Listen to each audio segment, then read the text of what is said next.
ustedes que pues este programa es muy importante para toda la gente que está en este proceso de cruzar México, de estar en la frontera, de qué está pasando cuando la gente llega a Estados Unidos.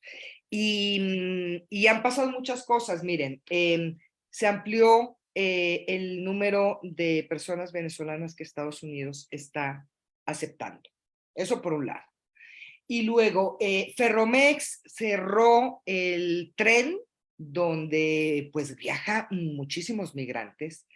Es una decisión debatible, podemos platicar sobre ella. El argumento de Ferromex es un asunto de seguridad, pero lo que es cierto es que, bueno, dejan pues varados a un montón de gente. Y luego Estados Unidos y México, que bueno, pues no son el mejor ejemplo de conocimiento e inteligencia sobre temas migratorios, se ponen de acuerdo en medidas que a mí sí me parece pues que están tremendas. Yo nada más pensaría, digo, y porque los tengo muy presente y es una comunidad que yo conozco muy de cerca, que un venezolano llegue a la frontera y México lo deporte a Venezuela. Híjole, habría que hacer como un poquito de la reflexión. Y ese es solamente uno de los puntos. Entonces, han pasado un montón de cosas y yo siempre les digo que cuando hay muchas noticias sobre migración, es como la gente lo único que oye es, la frontera va a abrir, vénganse. Y entonces empieza a llegar un montón de gente a la frontera. Hay ciudades en Estados Unidos que están pues ya en situación de emergencia, ya como Eagle Pass, como San Diego. Y hoy queríamos invitar a personas que están pues en Ciudad Juárez y en Tijuana, que están ahí, que están viendo las cosas, que tienen una comunicación muy cercana y muy directa con la comunidad, y que nos pueden dar la mejor información para que ustedes sepan lo que está pasando primero y tomen las mejores decisiones. A mí, yo estoy muy preocupada por el manejo que le están dando los medios de comunicación, particularmente en Estados Unidos. Oía una entrevista con el alcalde de Eagle Pass que era, o sea, una cosa tremenda pues de no entender muchas cosas de por qué está sucediendo la migración, de hablar de ilegales, que es una constante, y todavía el afamadísimo reportero le pregunta, entonces las boyas y los alambres no han frenado a los migrantes. Dices, santo Dios. Sí hay, creo, un manejo muy particular de los medios de comunicación que están creando una narrativa terrible y poco amable y comprensiva e inteligente de la migración. Y a mí esa parte me preocupa muchísimo y por eso pues me da muchísimo gusto tener de invitadas y de invitados a esta noche. Primero a Maritza Rodríguez, ella es la coordinadora en el área de ayuda humanitaria en el Programa Nacional de Movilidad Humana de Ayuda en Acción México. Ella está en este momento en Ciudad Juárez. Y la acompaña Irene Vega. Irene es gestora operativa de la Frontera Norte en Ayuda en Acción. Les quiero dar a ustedes dos la bienvenida y que nos cuenten un poco cuál es el trabajo que están haciendo y que hace Ayuda en Acción en este momento en Ciudad Juárez. Y luego, pues, Emilio Amaya, de mi corazón, que nos acompaña siempre y que nos ayuda a entender y a explicarnos con una claridad que no conozco a nadie que lo haga mejor que tú, Emilio. ¿Qué está pasando? ¿Qué está pasando con las leyes? ¿Qué pasa con las decisiones? ¿Y cómo afecta a la comunidad? Entonces, Emilio está en San Bernardino, no está en Tijuana, pero ahí cerquita, ¿no?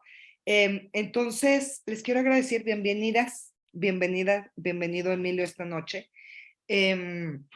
Y a mí me gustaría que empezáramos por Ciudad, bueno, primero porque nos cuenten ustedes sobre Ayuda en Acción y luego qué está pasando en Ciudad Juárez, cómo están viendo ustedes las cosas y luego Emilio que nos cuente un poco la parte pues de San Diego y de la frontera de Tijuana, ¿no?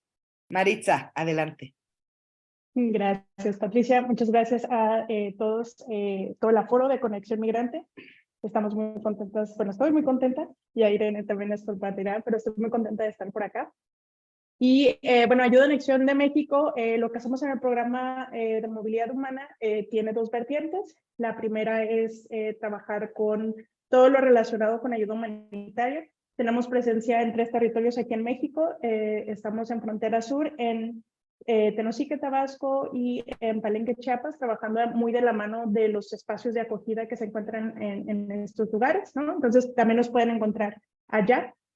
Trabajamos con Casa del Caminante en Chiapas y con la 72 en Tenosique.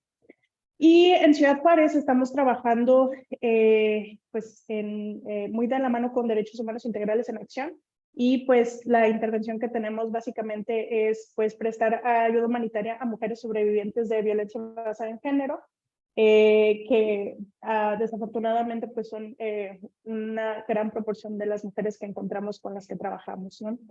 Y bueno, trabajamos por brindar información de protección, ¿no? En Frontera Sur trabajamos dando información acerca de cuáles son los riesgos de la ruta, cómo identificar la violencia basada en género, cómo prevenirla, ¿no? Y pues también acompañamos casos muy de la mano con los espacios de acogida con los que trabajamos. Acompañamos los casos que se le conocen como códigos violetas o morados, que son mujeres sobrevivientes de violencia sexual, ¿no?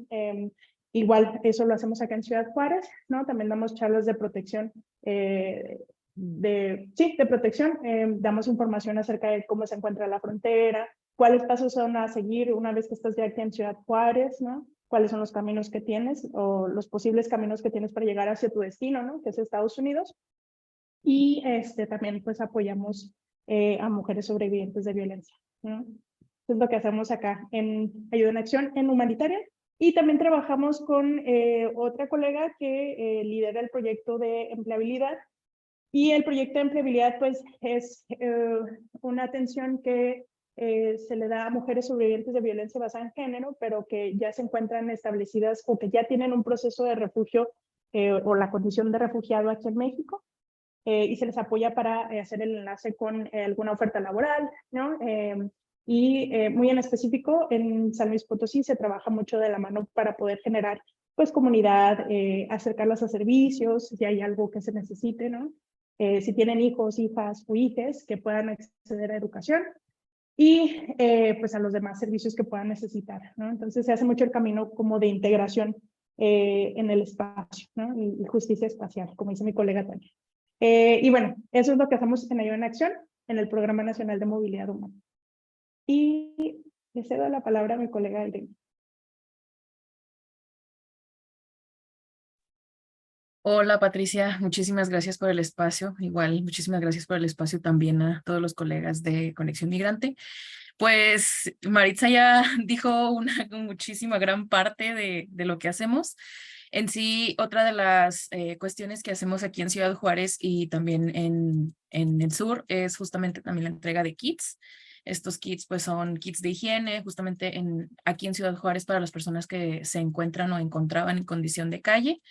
Este, pues acompañamientos, esto ya sea en colaboración con otras organizaciones también o en canalización con otras organizaciones que damos o que recibimos también.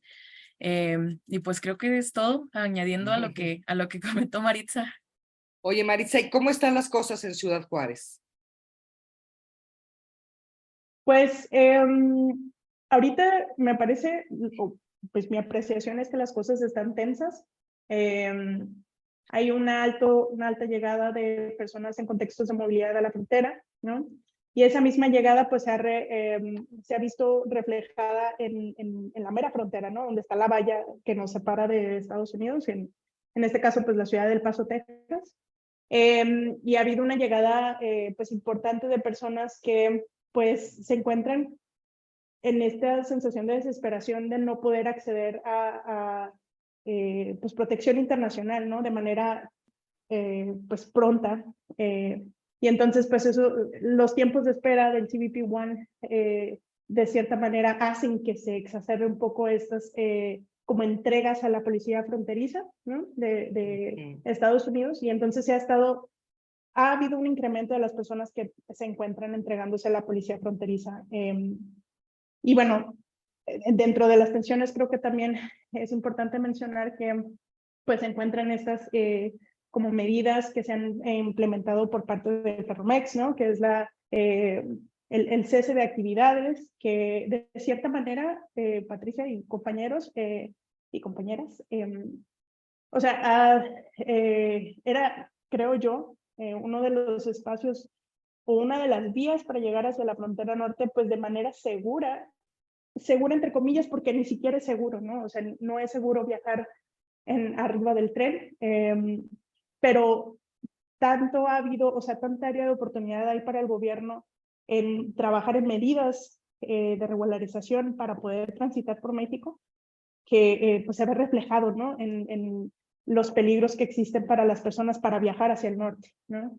Entonces, ¿cuáles son esos peligros? Pues hay secuestros, hay extorsión por parte de la policía, ¿no? La Guardia Nacional, la Policía Estatal, la Policía Municipal. O sea, las personas son sujetas a extorsiones, a secuestros, y la verdad es que de cierta manera, pues sí, si lo ven en comparación, pues podría ser más seguro viajar en el tren, ¿no? Y eso también nos dice bastante de cómo está la situación, de tan tenso que está. Y otra cosa que me gustaría como comentar es que estas entregas en la frontera de las personas entregarse a la policía fronteriza, creo que también ponen en riesgo a las personas, ¿no? Porque no es garantía de que puedan acceder a protección internacional. Incluso muchas de las veces, pues, platicando con Irene, ¿no? Rebotábamos en las ideas y decíamos, es que todo depende de la discrecionalidad del agente fronterizo que te atienda, ¿no? Y podrás toparte con alguien muy, muy buena onda que no necesito ni siquiera escuchar ninguna como declaración tuya de que tienes temor de regresar a tu lugar de origen, ¿no? Y te puede dejar pasar, ¿no? Pero hay otros que, pues sí, que podrán pedir toda la información de por qué estás ahí, ¿no? Y te pueden regresar. Y eso es uno de los riesgos que alcanzo como a ver que son muy, muy, muy importantes como poner sobre la mesa, ¿no? Que las personas que cruzan o que se entregan con la policía fronteriza pueden estar sujetas a una deportación bajo título 8, ¿no? Que ahí está mencionado por ahí en varios artículos, y que una deportación pues sí tiene implicaciones legales, ¿no? Cuando se trata de buscar un reingreso hacia Estados Unidos, ¿no? Puede haber un castigo de 5 a toda la vida, ¿no? De volver a reingresar. Entonces, creo que eso creo que es como de los menos, ¿no? Sino que los peligros también están muy latentes en las deportaciones, ¿no? ¿Cuándo suceden las deportaciones? ¿En la madrugada? ¿En la noche? ¿No? ¿A dónde te regresan? ¿Conoces el lugar a donde te regresan? ¿No? Y hay una serie de peligros que se desencadenan una vez que sucede pues la deportación, ¿no? Y que, pues sí, entregarse en la frontera pues te pone en ese lugar, ¿no? Como de ser sujeto a deportación. En cambio, que si entras por la vía pues regular, ¿no? Que es a través del CBP-1 con la cita. El único problema, se tardó un montón, ¿no? 3 meses, 1 mes y medio, varían mucho los tiempos, es aleatorio, hay una brecha tecnológica, ¿no? También para las personas. Entonces, es una serie de, pues es tan complejo que de verdad que hay muchísimos factores como para decir que está, pues, o sea, está muy tenso, es muy complicado, ¿no? Y además las medidas que han estado tomando, pues también los gobiernos, ¿no? Recientemente acaban de hacer una publicación de que el gobierno de México va a estar haciendo acuerdos con los países para poder deportar a las personas a su lugar de origen, ¿no? Y eso me parece también muy riesgoso, porque en principio pues viola el derecho a la no devolución, ¿no? El principio de no devolución de las personas que están buscando protección internacional, ¿no? Entonces, pues por ahí van pues las cosas, ¿no? Que alcanzo a ver. Emilio, quizá en otro tipo de contexto, pero las cosas creo que en este lado de la frontera en Tijuana no están muy diferentes. Cuéntanos, Emilio, ¿cómo ves tú las cosas? Gracias por la oportunidad de participar otra vez y bienvenida a las compañeras al espacio. Y ciertamente hemos notado un incremento de las personas, principalmente en el área de San Diego, donde en California no habíamos mirado la situación tanto como está en Texas, ¿no? Pero cuando menos las últimas 2 semanas, la patrulla fronteriza ha traído al área de San Diego a un promedio de unas 7,000, que eran 8,000 a 10,000 personas. Nosotros, a través del trabajo de la Coalición de Justicia de los Inmigrantes, habíamos estado trabajando con la patrulla fronteriza y el mecanismo era que ellos traían a las personas de antemano, nos notificaban, va a venir cierta cantidad de personas que eran recibidas en el condado de Riverside, en el área sur del condado de Riverside, y había un mecanismo que de alguna manera nos ayudaba a tener control, ¿no? A saber cuántas personas venían y de alguna manera poder ayudar a las personas.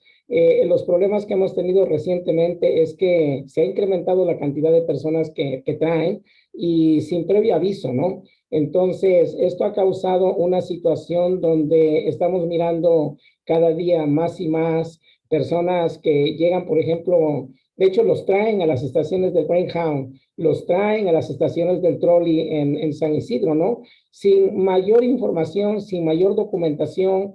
Entonces, el problema que estamos teniendo aquí en el área del sur de California es que, por ejemplo, los refugios están colapsados, los servicios sociales que están disponibles para personas en esta situación están rebasados y hemos empezado a ver esta situación donde la opinión pública empieza a tener una posición negativa, ¿verdad?, sobre la cuestión de la migración, ¿no? California normalmente es un estado muy receptivo en ese sentido, ¿no?, hacia la migración. Eso ha sido producto de una lucha que hemos llevado por años para que la situación en el estado de California cambiara, ¿no? Pero hemos estado mirando cómo esta situación ha cambiado un poquito. Aquí al área de Los Ángeles, por ejemplo, ha habido un promedio como de 10 camiones en las últimas semanas de personas que han llegado de Texas precisamente a personas que han sido procesadas, ¿no? Y también algo que hemos notado es que se ha incrementado la cantidad de personas que no van a través del proceso de las entrevistas de miedo creíble, lo cual pudiera ser malo o bueno dependiendo de las circunstancias, ¿no? Recientemente el condado de San Bernardino hizo una declaratoria de emergencia y pues básicamente pudiéramos decir que las autoridades, las organizaciones comunitarias están sobrepasadas, ¿no? En nuestra situación específica que damos servicios legales a solicitantes de asilo, eso es una de las áreas que cubrimos, estamos sobrepasados. Ahorita tenemos pendientes un promedio como de para nuestra organización, un promedio de 70 a 100 casos de asilo pendientes, ¿no? Lo cual nos dificulta poder seguir ayudando a más personas. Pero estamos viendo la misma situación y pudiéramos decir que, como decían las compañeras, hay diferentes razones por las cuales ha habido este incremento de los ingresos, la presencia en la frontera, ¿no? Pero lo que yo sigo mirando es la falta de información en diferentes sentidos. Por ejemplo, a mucha gente con la que puedo hablar que recientemente ha llegado, se han animado a hacer la travesía precisamente porque les han dicho que es más fácil ingresar, que no tienen que hacer el proceso a través de CBP One, que todo lo que tienen que hacer es llegar en bola y llegar a la garita y de alguna manera ha sucedido, ¿no? Ustedes han mirado los cruces recientes masivos que se han dado, lo cual ha sido contraproducente, no solamente para los solicitantes de asilo, sino también para la gente que cruza las garitas todos los días, ¿no? Porque las medidas de restricción en la garita para residentes legales, para personas que cruzan a trabajar, para ciudadanos, se han incrementado. Las esperas se han incrementado, las revisiones se han incrementado, ¿no? Entonces, sí seguimos mirando esta falta de información que causa que mucha gente se anime a iniciar el viaje sin la información adecuada. Y en relación a la cuestión legal, algo que seguimos viendo más y más es los casos donde las personas en realidad no cuentan como como con bases legales para poder presentar sus trámites de asilo, que es uno de los requisitos para poder obtener el beneficio de asilo en este país, ¿no? Seguimos identificando muchas personas que siguen llegando más que nada por la cuestión económica, ¿no? Que a fin de cuentas es producto de las malas políticas que se dan a nivel mundial internacional, ¿no? Este fenómeno no es exclusivo de México, Estados Unidos, ¿no? Pero sí, ciertamente se ha incrementado la cantidad de personas que llegan específicamente a California, y con ello, pues todos los retos que hay para poder atender, apoyar a esas personas en esa situación de movilidad. Quisiera que comentáramos un poco cómo ven el tema del acuerdo entre México y Estados Unidos. Estaba yo leyendo algunos puntos del acuerdo y pues sinceramente estoy medio asustada. Miren ustedes, algunos puntos del acuerdo entre México y Estados Unidos es deportar a migrantes a sus países de origen a través de tierra y aire. Se permitirá que CBP One expulse a migrantes a través del puente internacional de Ciudad Juárez. Se llevarán a cabo gestiones con los gobiernos de Venezuela, Brasil, Nicaragua, Colombia y Cuba para la recepción de sus connacionales. Se llevarán a cabo intervenciones en ferrocarriles y carreteras, puntos de control, a lo largo de la ruta ferroviaria, y proporcionar al sector del paso de CBP, un informe diario sobre la cantidad de migrantes en el sistema de trenes. ¿Cómo ven el asunto? Yo quisiera soltarme el pelo, pero no me lo voy a soltar. Quisiera más bien que ustedes me dijeran cómo ven las cosas, más allá de los migrantes, porque yo creo que los migrantes no saben todo esto que es estos acuerdos y no saben estos peligros. Yo pensaría en gente de Venezuela, de Nicaragua y de Cuba. Pues imagínense que los regresen a sus países, son países con cosas muy particulares, ¿no? Entonces, Emilio, ¿cómo lo ves tú? Pues obviamente este tipo de acuerdos se da en una completa y total violación a lo que establece la ley internacional. El derecho al asilo es algo que está contemplado en la ley internacional, ¿verdad? Ha sido, Estados Unidos se dice garante de la democracia, pero cuando tiene que ver con este tipo de situaciones nos demuestra la verdadera cara. Y también es preocupante la situación, la posición que toma el gobierno mexicano, donde los migrantes somos héroes, pero cuando en la práctica se da este tipo de situaciones que se dan en total violación a los derechos de personas que están en movilidad por necesidad principalmente. Entonces, es preocupante, algo que hay que, cuando menos en Estados Unidos, que hay que recordar es que una vez que la persona ha pisado territorio norteamericano, tiene todo el derecho de agotar sus recursos legales ante las instancias correspondientes, ante la Oficina de Inmigración, ante el Tribunal de Inmigración, ante las Cortes de Apelaciones, antes de que sean sujetos a una deportación. Inclusive en aquellos casos donde la persona es sujeta a lo que se conoce como la deportación agilizada o expedita, inclusive en esos casos donde la persona ya fue deportada y regresó a los Estados Unidos, una vez que está en los Estados Unidos, tiene todo el derecho de agotar sus recursos legales. Desafortunadamente, la falta de acceso a estos recursos es debido precisamente a la falta de dinero, a la falta de recursos para contratar abogado. Pero una de las ventajas, cuando menos, de estar en Estados Unidos es que la ley es la ley y la ley se tiene que aplicar tal como es, ¿no? Y eso, pues, de alguna manera ayuda a nuestra gente, ¿no? Porque no pueden ser sujetos a una deportación de forma, equivocada, ¿no? De forma arbitraria, porque hay un proceso legal que se tiene que seguir, y es ahí donde hay necesidad de que las personas que quieren, que están en esta situación, se informen, ¿verdad? Para que hagan valer esos derechos, ¿no? Obviamente es bien difícil debido a que no se tiene acceso a recursos. Sin embargo, ahí están los procedimientos legales precisamente para impedir que esto se lleve a cabo. Algo que se ha estado comentando en este lado es que una vez que haya información más detallada, entonces se van a llevar a cabo los litigios legales precisamente para determinar, pues, que ese tipo de medidas son inconstitucionales y van en contra de lo que está establece las leyes internacionales. Y yo creo que tú tocas el punto más importante, Emilio, es que la gente conozca sus derechos, conozca las alternativas legales que tiene, porque muchas veces, pues, hay un abuso de autoridad por eso, ¿no? Porque como la gente no sabe, Irene, ¿cómo ven ustedes las cosas desde Ciudad Juárez con este acuerdo en particular entre México y Estados Unidos? Yo creo que es bien importante retomar algo que comentó Maritza hace poquito, ¿no? Justamente el migrar es un derecho, ¿no? Y es un derecho para todos. Entonces, al nosotros estar cuestionando la migración, la movilidad de las personas, creo que estamos incurriendo justamente en una violación enorme de derechos humanos, a lo cual, pues,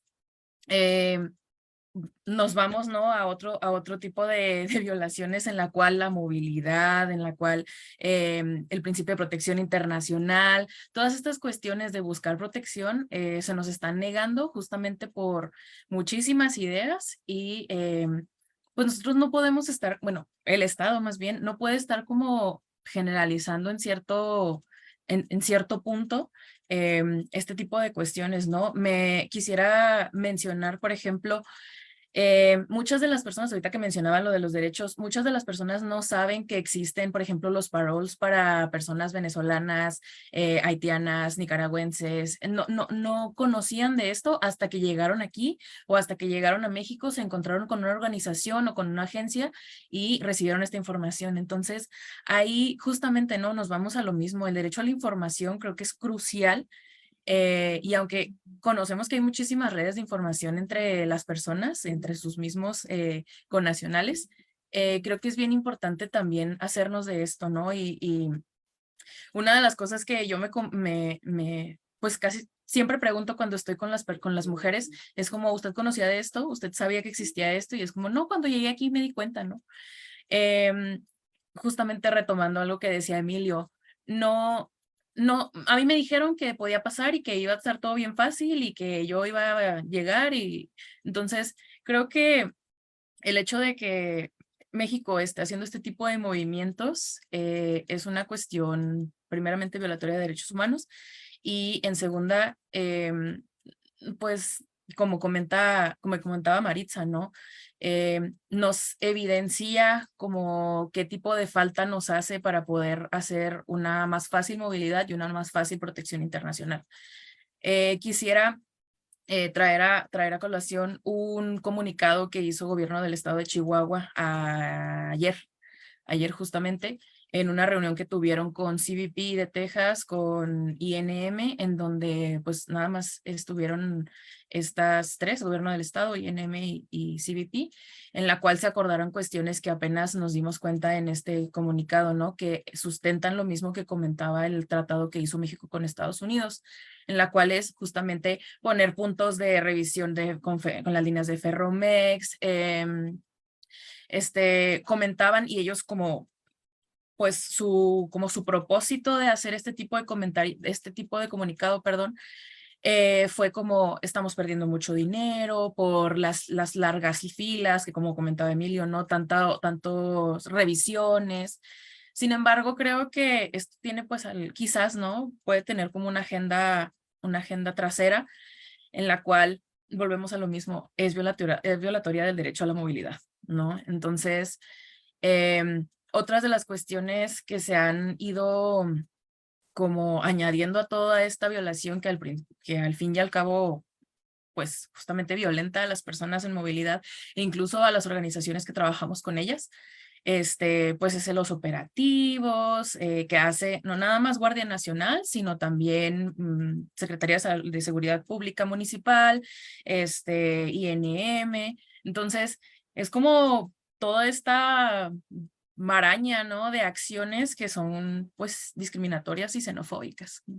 Entonces, creo que el emitir este tipo de tratados pone como en una posición un poco difícil de creer por una parte, porque nos ponemos a pensar cómo es posible que viendo las situaciones de los países con las cuales se busca negociar, se emita un comunicado diciendo que se va a negociar, ¿no? Porque entendemos cómo se encuentran las situaciones en esos países y pues como, como trabajadora, pues yo diría es un poco curioso, ¿no? El que hayan hecho este tipo de comunicado y de tratado.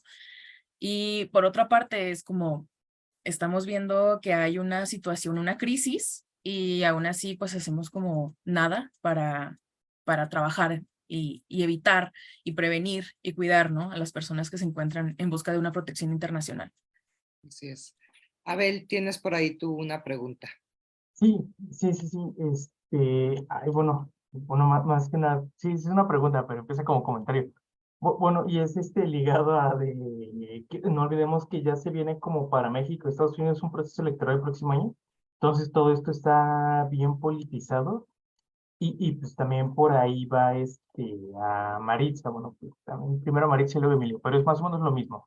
Y es de que pues tras todo esto que hemos estado viendo, porque la situación ha empeorado en México, pero no ha sido de recientemente, es una situación que se ha, durante los últimos años, prácticamente desde que existe Conexión Migrante, hemos visto año con año cómo va incrementando de a poquito. México ha cedido, ha aceptado, ha endurecido sus políticas y esta frontera que se decía ya es como muy real de hacerle trabajo a la migra. Y, por ejemplo, esta parte que dicen de saturar ciertos puntos con las ciudades, estamos viendo también que dicen que en Nueva York hay una crisis migratoria por la gran cantidad de personas que llegan todos los días, pero recordar que hace 100 años, hace más de 100 años, bueno, 100 años aproximadamente, que en la isla Ellis, ¿no? Que en Nueva York llegaban 5,000 personas por día, entonces es como de, en 100 años no ha evolucionado los procesos, no se pueden procesar. Y la pregunta es un poco de en primer sentido sería de que no les parece, no te pareciera que esto es como una crisis de cierta forma como artificial, con estos fines políticos de ver como una desestabilidad, un conglomerado porque estas 10, 20,000, 30,000 personas representan como una mínima cantidad del total de personas que cruzan por año, o sea, sí, de que vendrían siendo o sea, como 300,000, 400,000 cruces irregulares al año. O sea, si tú juntas 30,000 personas, es una parte mínima. En ese sentido, Marisa, sería como vemos todo esto y sería como en lo que han visto ustedes, en lo que han trabajado, ¿cuál sería la mejor forma, bueno, esta parte para las personas de como recomendación de cuál es la mejor forma de migrar? Sabemos que no pueden, pero de los recursos que tienen a su mano, ¿cuál es lo que ellos pueden utilizar para migrar de una forma segura? ¿Qué opciones les quedan? Ya, sí, ciertamente Ah, coincido con Abel, se trata de, disculpe, habían, no, disculpe, está bien, no te no, preocupes. compañera, Dale, no, dale, dale, ya, dale. ya le doy, ya, discúlpeme. Ciertamente coincido con Abel de que hasta cierto punto esta es una crisis fabricada por su origen desde un principio. Ya sabemos, el origen de la migración está precisamente en toda esta serie de políticas internacionales, pero ciertamente cuando hablamos de recursos, existen suficientes recursos en este país para atender la necesidad. O sea, cuando digo que se han sido superados, por ejemplo, los recursos de las organizaciones, lo que tenemos, ¿no? Pero ciertamente existen suficientes recursos para poder atender a la población migrante en este país, pero pues en el fondo está la cuestión política, ¿no? Estamos en tiempo de elecciones y los migrantes siempre hemos sido, la cuestión de migración siempre ha sido botín político para ambos partidos. Entonces, siempre hemos sido la piñata, ¿verdad? Que todo el mundo nos puede pegar, ¿no? Entonces, lo vamos a ver más y más y ciertamente está viendo una campaña de desinformación en este país donde se criminaliza, se sataniza a personas que están siguiendo el procedimiento legal para entrar a este país. Solicitar asilo es un derecho, ¿verdad?, contemplado en la ley internacional y en la ley de inmigración de los Estados Unidos. Entonces, esa falta de información causa que inclusive haya rechazo dentro de los propios migrantes en este país. Es decir, a migrantes que ya tienen tiempo en este país, muchas veces no solamente se sienten como desplazados, sino que se sienten, por ejemplo, alguien que solicita asilo puede ser elegible para permiso de trabajo. Alguien que tiene 20 años en el país y que no califica para nada, no puede conseguir un permiso de trabajo, ¿no? Entonces se va creando esta campaña, esta narrativa de desinformación que inclusive crea esa rivalidad entre migrantes. Eso es algo que estamos mirando, el rechazo de los que ya tienen tiempo aquí, que no tienen documentos, que están en una situación legal precaria, contra sus hermanos que están llegando y que están en esta situación de necesidad, ¿no? Entonces, ciertamente yo concuerdo con que se trata de una crisis que hasta cierto punto es fabricada y que responde a intereses fuertes económicos en ambos lados de la frontera. Disculpas por adelantarme, compañera. Sin problema, colega. Sí, de acuerdo con que ha sido una crisis pues artificial, porque justamente las decisiones que han tomado los gobiernos han empujado pues estos movimientos, ¿no? Estos flujos que van hacia el norte. Y también de acuerdo con que ha sido mucho la política migratoria la que ha dictado como cómo se va a comportar el ingreso de las personas que son solicitantes de asilo, ¿no? O sea, a ver, creo que toda la vida, ¿no? Ha sido se ha regido por la política, ¿no? O sea, estamos hablando desde muchísimos años atrás, ¿no? Por ejemplo, el programa Bracero, ¿no? En los 60s. Bueno, poquito más atrás. Pero sí, o sea, por ejemplo, ahí había recepción, ¿no? Con las manos abiertas, ¿no? Mexicanos, vengan a trabajar, ¿no? Ayúdenos, porque pues nuestra fuerza o nuestra mano de obra pues está luchando, ¿no? Pero pues, por ejemplo, siempre es como a la conveniencia, ¿no? Y pues ahora lo vemos con la población que pues viene hacia el norte buscando protección internacional y que de pronto se vuelve como muy difusa como la posición del Estado, ¿no? O del gobierno para atender esos flujos, ¿no? Y también me gustaría decir que se trata también de una deuda histórica. O sea, Estados Unidos desde siempre se conoce porque ha ido a estos lugares pues estos lugares que son expulsores, ¿no? Que en algún momento pues se beneficiaron de los recursos naturales que tienen estos países, ¿no? De la mano de obra, pues, del capital que tienen estos países y que también por eso se hizo como la riqueza del país, ¿no? Entonces creo que hay varios factores que nos indican que, pues, sí, la política migratoria está siempre en función de los intereses de quienes están en el poder, ¿no? Entonces creo que también eso es importante como apuntalarlo en este espacio. Y bueno, de esto que preguntaba, Isabel, creo que esos son los dos comentarios que tengo y me gustaría regresar un poquito atrás a la pregunta que hacías, Patricia, que creo que también es importante poner el ojo sobre este tema, ¿no? Como reforzarlo de lo que comentaba mi colega Irene, porque creo que la militarización, ¿no? Así, o sea, se está pintando una militarización de las rutas, de estos espacios, y la evidencia dicta que la presencia de pues la Guardia Nacional siempre termina en violación de derechos humanos, ¿no? Entonces, y eso en cualquier escenario, ¿no? Hasta nosotros somos sujetos a ese tipo de violaciones, pero se recrudece más o se vuelve más como insistente voltear a ver esa medida, ¿no? Porque pues muchas veces las personas que son sobrevivientes de violencia no lo dicen, ¿no? Menos cuando se tratan de personas que están en contextos de movilidad, ¿no? Se vuelve como híjole, es que yo no puedo denunciar porque no estoy de manera documentada en este país, ¿no? Sí. Entonces creo que eso es muy importante que nos invita a todas las organizaciones que estamos pues trabajando en este frente, ¿no? A voltear a ver cómo van a ser esas medidas de control, ¿no? Porque al final es una medida de control, pero sí es como importante que se voltee a ver cómo van a estar esas medidas y que sea un proceso también que a lo mejor tendría que involucrar a organizaciones pues de defensa de derechos humanos, ¿no? Y hasta acá. Gracias. Fíjate que ese tema que tocas, Maritza, es importantísimo porque está sucediendo la transformación del Instituto Nacional de Migración en un lugar operado por militares. Les guste o no, porque luego nosotros publicamos una nota y bueno, no les quiero yo contar, nos dijeron hasta que nos íbamos a morir. Pero está sucediendo enfrente de nuestros ojos. Vean lo que está pasando en los aeropuertos. Si ustedes llegan al aeropuerto de la Ciudad de México, de Centro y Sudamérica, van a ver cosas terribles que les están sucediendo a las personas.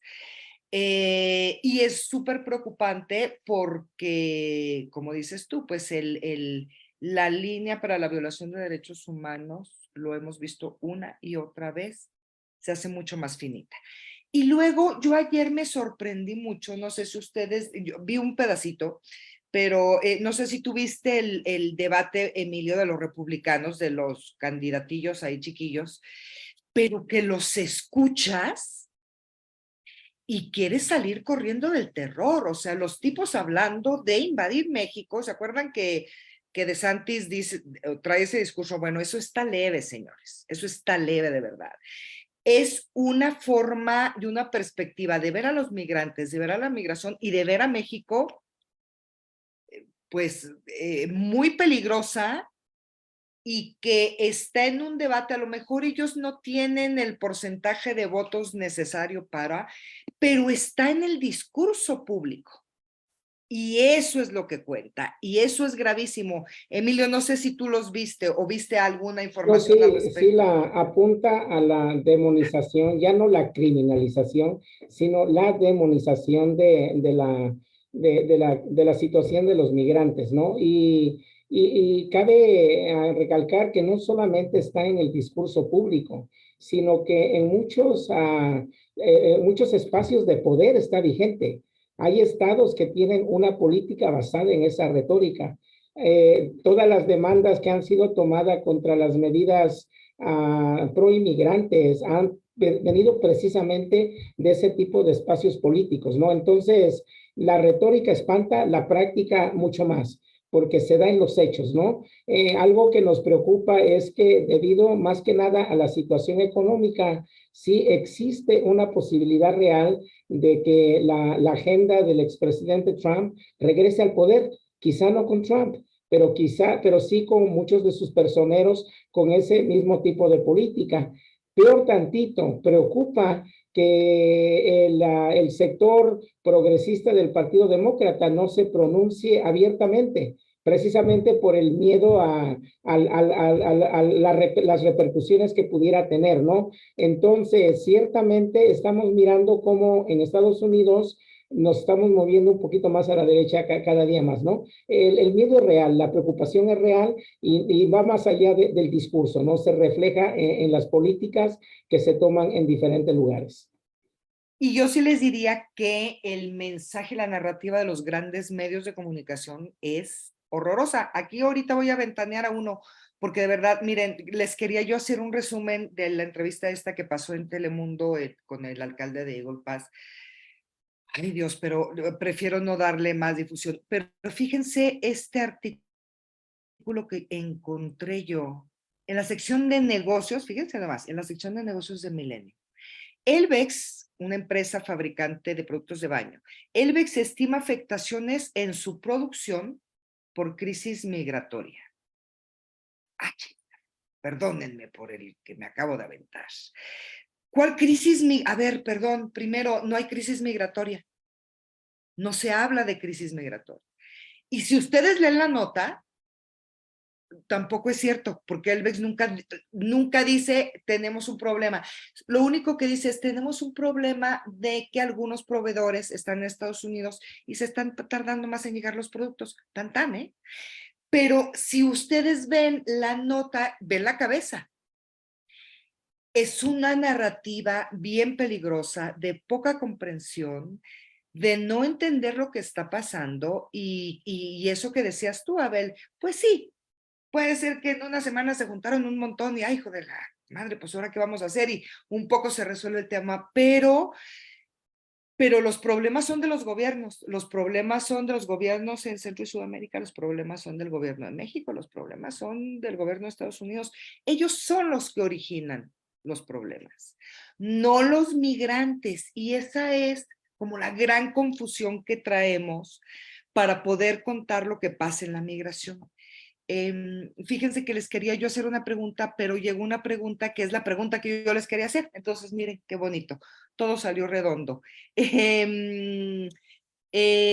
Karina Zacarías dice, ¿qué pasa con la burocratizar el proceso de asilo ha resultado contraproducente? Maritza, si quieres contestar tú. Bueno, es que creo que ahí me corrigen si no es lo que es, pero entendí, o sea, que como proceso de tienes que crear una cuenta en CBP One, tienes que solicitar una cita, tienes que tomarte la foto, tienes que esperar a que te llegue la cita, ¿no? Tienes que confirmar a través de un correo que de pronto ahí veíamos como medio engañoso que no vienen como botones en el correo, no viene algo así como que te diga, viene creo como un botón que dice cancelar cita o cancelar proceso, ¿no? Y no hay una doble confirmación, ¿no? O sea, si ya le picaste por error, ya, o sea, tienes que volver a formarte como en la línea virtual, ¿no? Entonces, pues sí ha sido una burocratización, ¿no? Que tiene algunas críticas, ¿no? Como lo mencionaba al inicio, tiene mucho que ver con la brecha tecnológica, ¿no? No todas las personas tienen acceso a un móvil con memoria para poder estar, ¿no? Todos los días ahí, o en el momento que tengan que solicitar cita. Hay personas que pues no le entienden mucho como a la tecnología, ¿no? Que en estos casos pues ahí se topan con algunas organizaciones aliadas que les pueden apoyar, pero de pronto creo que si le quitas ese factor pues sí se vuelve como muy, como genera muchas diferencias, ¿no? Además de la cantidad de cosas que se piden para poder acceder a una cita, ¿no? O sea, tener documentación o tener tu pasaporte vigente o tener tus documentos contigo, de pronto también se vuelve como algo que muchas personas que llegan a la frontera norte, pues porque fueron asaltadas o porque los perdieron en el tránsito, ¿no? O sea, hay muchos factores que creo que no se toman en cuenta cuando estás hablando pues de CBP One, ¿no? Y habrá algunas otras cosas criticables. Y pues sí es burocratizar pues un derecho, ¿no? Entonces pues creo que sí es, pues sí es burocratizarlo, que de cierta manera ha sido una respuesta, me parece incluso más, como incluso un poquito más, pues que responde de cierta manera, ¿no? A estar como esperando a ver qué pasa, ¿no? En la frontera. Pero sí, definitivamente tiene muchas áreas de oportunidad, ¿no? Y bueno, hay muchas cosas criticables, pero dentro de lo malo, creo que pues puede ser una solución y esperemos que estén como trabajando constantemente para mejorar el proceso. No sé, María Margarita Rodríguez Hernández nos pregunta, ¿por qué las solicitudes de asilo tardan tanto? ¿Hay una forma de que sea más rápido? A ver, Emilio.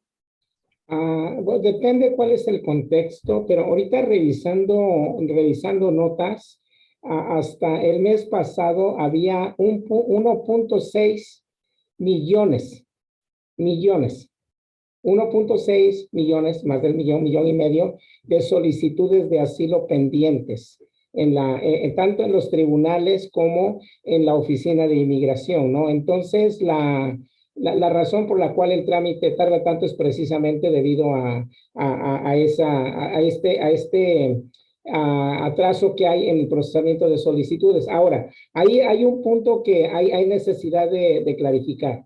En realidad, el que procesen la solicitud de asilo ya que la hizo, no necesariamente es algo que le debe de preocupar a la persona, porque una vez que ya se encuentra en el país y una vez que ha solicitado el beneficio, ha obtenido hasta cierto punto lo que quiere, que es protección contra la persecución. La decisión todavía no es definitiva, pero el trámite está pendiente y en lo que el trámite está pendiente, la persona está legalmente en el país. O sea, entonces, eso es importante. Hay veces la gente me pregunta, es que yo quisiera que mi trámite de asilo se resolviera más pronto.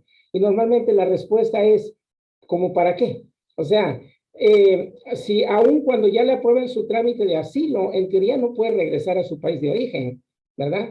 En teoría, Muchas veces la única conveniencia es, si me dan el asilo y tengo familiares todavía en mi país de origen, los puedo patrocinar, los puedo traer legalmente, pudiera ser, ¿no? Pero desafortunadamente el tiempo de procesamiento de los trámites de asilo obedece a la gran cantidad de asilos que están pendientes y obviamente a la falta de recursos, ¿no? Pero otra vez, no necesariamente puede ser en la mejor de las conveniencias que el trámite de asilo sea resuelto pronto, porque si el caso es malo, entre más pronto lo deciden, más pronto se enfrenta con el hecho de que o consigo recursos para defenderme y apelo o presento mi caso ante la Corte de Apelaciones o regreso a mi país de origen, ¿no? Ahora, aquí hay que recordar algunas cosas. Yo quería utilizar el espacio. Una vez que la persona ha presentado su trámite de asilo, 150 días después es elegible para permiso de trabajo y ese permiso de trabajo lo puede seguir renovando hasta que eventualmente haya una decisión. La otra que también es importante recordar y tiene que ver con recursos. Cualquier persona que ingresa legalmente al país a través de la aplicación CBP One o que le dan permiso de ingreso condicionado o lo que conocemos aquí como el parón, es elegible inmediatamente para permiso de trabajo. Eso es bien importante. Tan pronto la persona ingresa al país legalmente, entre comillas, a través de la aplicación CBP One o que le dan permiso de ingresar al país, es elegible para permiso de trabajo. Algo que hemos mirado es que muchas personas en esta situación están esperando a que les den sus audiencias de asilo y pues no hacen nada, ¿no? Entonces hay necesidad de informarse si ingresaron legalmente, son elegibles para permiso de trabajo. La otra cuestión que es importante, aun cuando la persona ingresó legalmente al país a través del proceso de parol o a través de la aplicación CBP One, una vez que están en el país, tienen un año para solicitar asilo. El trámite de asilo se tiene que hacer con la Oficina de Inmigración si no se hacen trámites de deportación dentro del periodo de un año. De otra manera, pierden la posibilidad o su posibilidad de accesar el beneficio del asilo se hace un poquito más difícil. Pero otra vez, la razón por la cual el trámite tarda obedece más que nada a la gran cantidad de solicitudes que están pendientes. Ante la Oficina de Inmigración, la única manera en que se puede agilizar un trámite es cuando se trata de algún menor que va a cumplir mayoría de edad, más de 21 años, y se va a quedar fuera de la petición de los padres. Se puede agilizar en ciertos casos, pero normalmente no hay control, o sea, no hay manera de agilizarlo y no siempre es en el mejor interés de la persona que está solicitando. Irene, tú querías comentar algo, por favor. Sí, Patricia, muchas gracias. Justamente rescatando un poquito la primera pregunta que hicieron, justamente de la burocratización de CBP One, de la aplicación. Desde un principio identificamos que iba a obstaculizar el acceso al asilo en los Estados Unidos, justamente pues deteniendo a las personas en las fronteras e impidiendo justamente con todo esto que hemos comentado, ¿no? Con boyas, con mallas por alrededor del río, por Guardia Nacional estadounidense. Entonces, sabíamos que pues se iba a obstaculizar este acceso al derecho. Y nos dimos cuenta conforme íbamos también nosotros aprendiendo sobre la aplicación de tantas actualizaciones que ha tenido ya, que las personas con un teléfono más actualizado accedían más rápido a una cita, que había 1001 errores de la misma aplicación por tanto flujo de personas.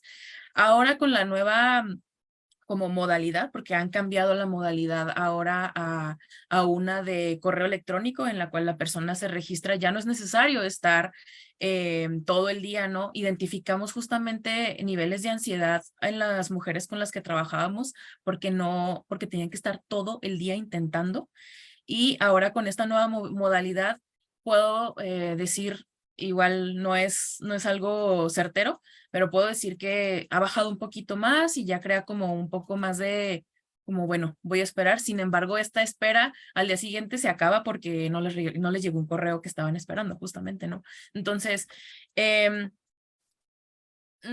entendemos que el hecho de que una persona se registre agiliza su acceso a Estados Unidos.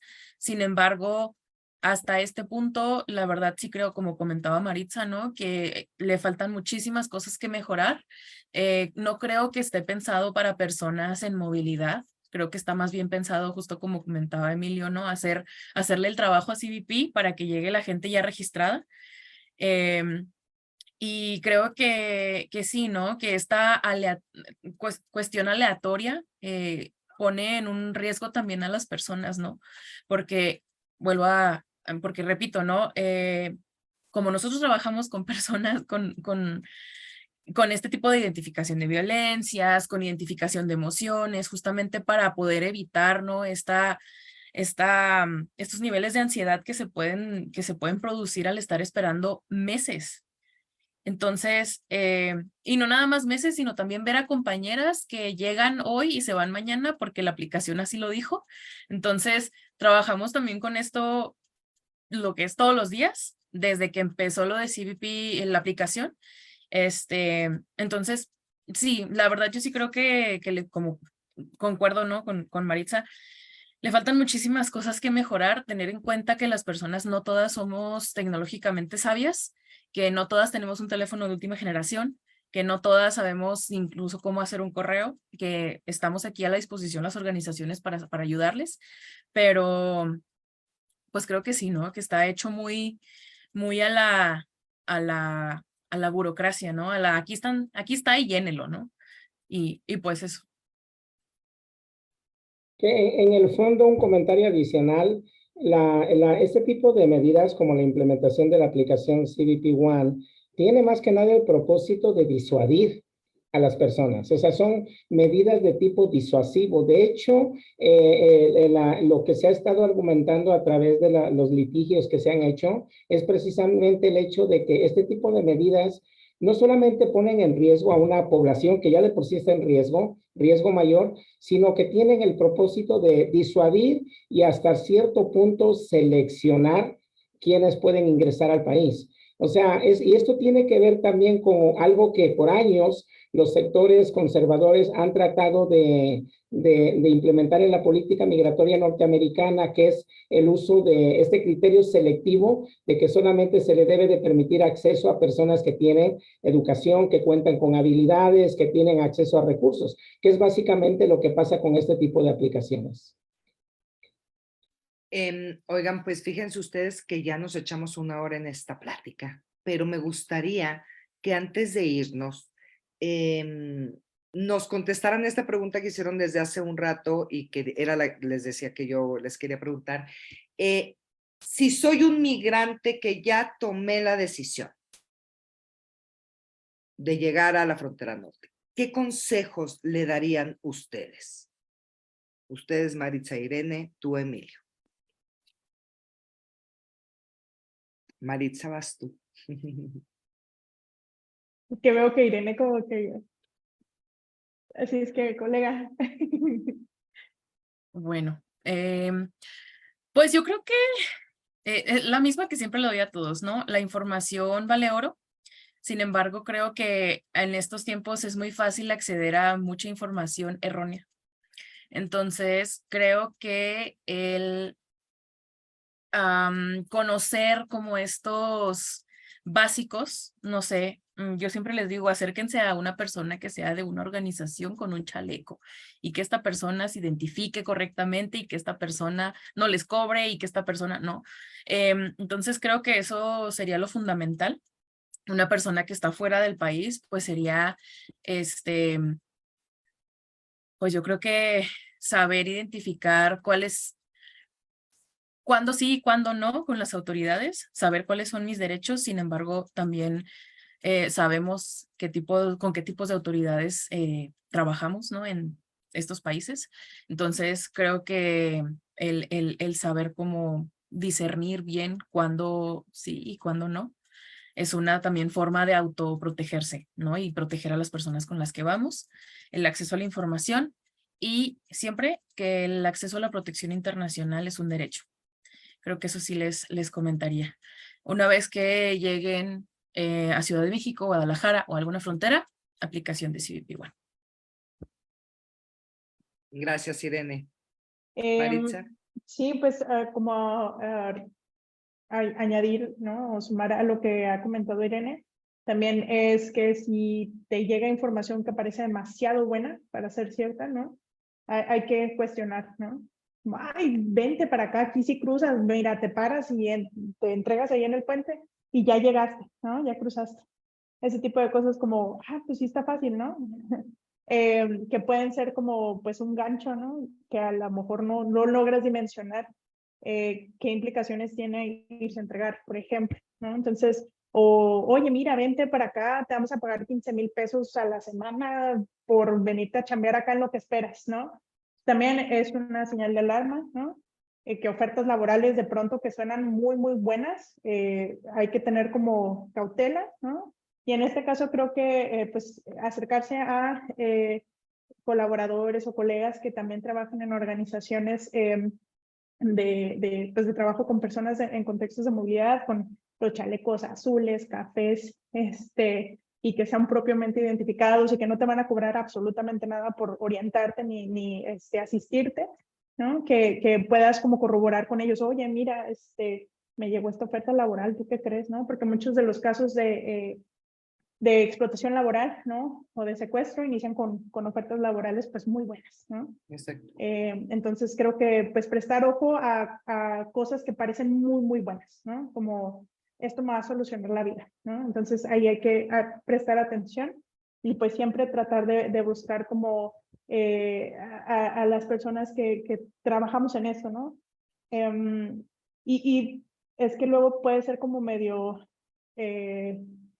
como pues desesperanzador, ¿no? Escuchar la verdad o lo que está pasando, ¿no? Entonces eso creo que también genera ahí como un disgusto, ¿no? Pero pues que la información que nosotros brindamos pues es o sea, lo más certera posible, ¿no? Y que siempre es como con intenciones pues de proteger a las personas que nos estén preguntando algo, ¿no? Entonces, esas son las cosas que me gustaría agregar. Emilio. Sí, coincido en la necesidad de la información, o sea, el acceso a información verídica, confiable es necesaria. La gente se tiene que preparar para el viaje y no solamente se tiene que preparar para el viaje, pero también se tiene que preparar para qué va a hacer una vez que llegue a este país. Yo lo que le digo a las personas con las que trabajo es, el problema no es llegar, el problema es quedarse. O sea, digo, no solamente el problema es llegar, el problema es qué van a hacer después de que ya están en este país, ¿no? Hay algunas cuestiones que tienen que considerar. Algo bien importante es si el propósito es solicitar asilo, ¿en qué fundamentan su miedo de persecución? Hay que recordar que la ley es bien específica. Raza, credo, membresía de grupo, opinión política, supuesta opinión política, ¿no? Hay necesidad de traer testimonios que sean coherentes, que pudieran ser creíbles, ¿verdad? La información que dan en las entrevistas de miedo creíble en la frontera va a definir lo que pasa en el proceso de asilo.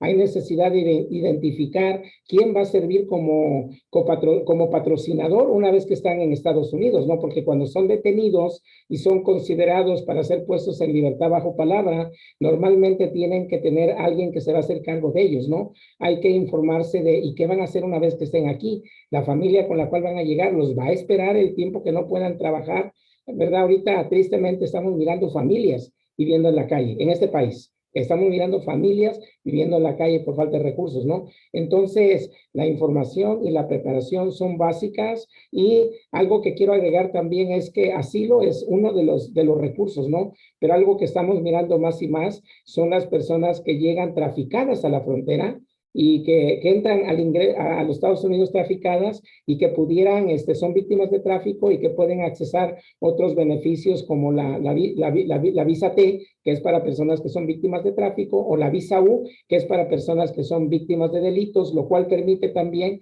que puedan obtener beneficios migratorios en este país, ¿no? Entonces, la necesidad para aquellos hermanos que quieren, hermanas, familias que quieren, pues, iniciar el viaje, la necesidad de informarse es algo que es vital. Pues miren, fíjense, nos aventamos un programa largo, pero de verdad para nosotros era muy importante conversar con ustedes porque ustedes están ahí y que la gente conozca y escuche de primera mano lo que está pasando en la frontera. Francisco Arellano nos dice, con tanto que se comenta, también existe ese tráfico de personas por parte del narcotráfico que ahora se pelean por la misma población migrante, o el caso del sur del país en la frontera con Guatemala.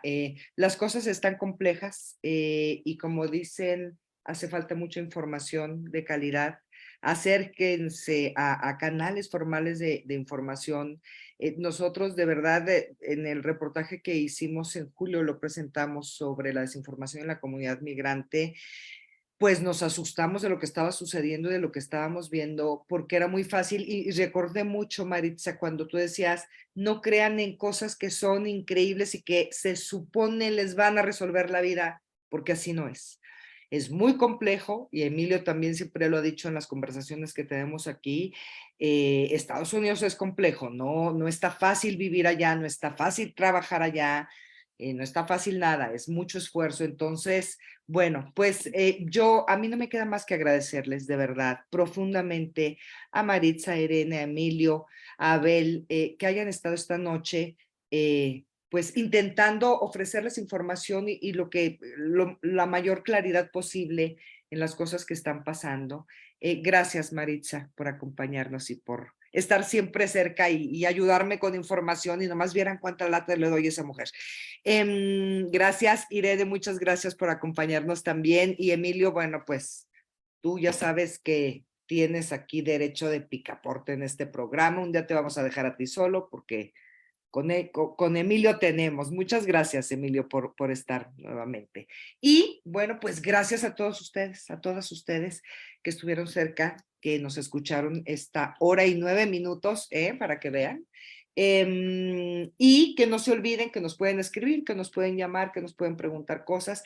Aquí abajo en los comentarios les pusimos los datos, los teléfonos, los correos o las redes sociales de Ayuda en Acción y de el Centro Comunitario de San Bernardino.